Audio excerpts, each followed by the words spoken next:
India, CNC news India को subscribe करें और बेल आइकन को प्रेस करें। देश में इसी साल लोकसभा के चुनाव होने हैं और मोदी सरकार ने अपने इस कार्यकाल का आखिरी बजट आज पेश कर दिया है।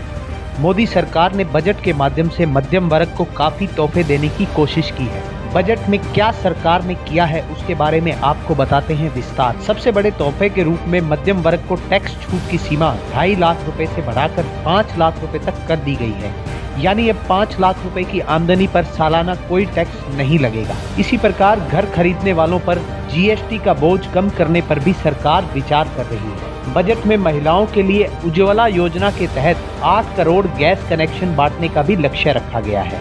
इसी प्रकार श्रमिकों का बोनस बढ़ाकर 7,000 रुपए किया गया है और श्रमिकों की मौत पर अब 2.5 लाख की बजाय 6 लाख रुपए मुआवजा दिया जाएगा। इस योजना से 10 करोड़ से भी ज्यादा श्रमिकों को लाभ मिलेगा। कम आमदनी वाले श्रमिकों को गारंटीड पेंशन देने की योजना भी सरकार ने बनाई है। इसी प्रकार पीएम किसान योजना के तहत छोटे किसानों के खाते में हर साल 6,000 रुपए देने का प्रावधान रखा गया है। यह योजना 1 दिसंबर 2018 से लागू होगी और जल्द ही सरकार इसकी पहली किस्त भी जारी कर देगी।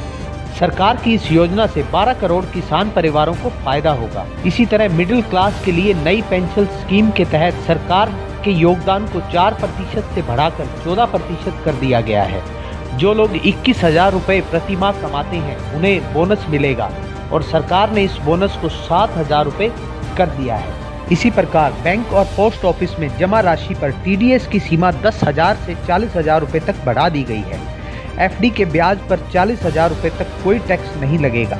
वेतन भोगी व्यक्तियों के लिए मानक कर कटौती 40,000 रुपए से बढ़ाकर 50,000 रुपए कर दी गई है। देश का 22वां एम्स हरियाणा में खोला जाएगा। वन रैंक वन पेंशन के तहत 35,000 करोड़ रुपए दिए जाएंगे। जीएसटी में कटौती करके टैक्स में 80,000 करोड़ रुपए की राहत दी गई है। अगले 5 साल में 1 लाख डिजिटल विलेज बनाए जाने का सरकार ने लक्ष्य रखा है।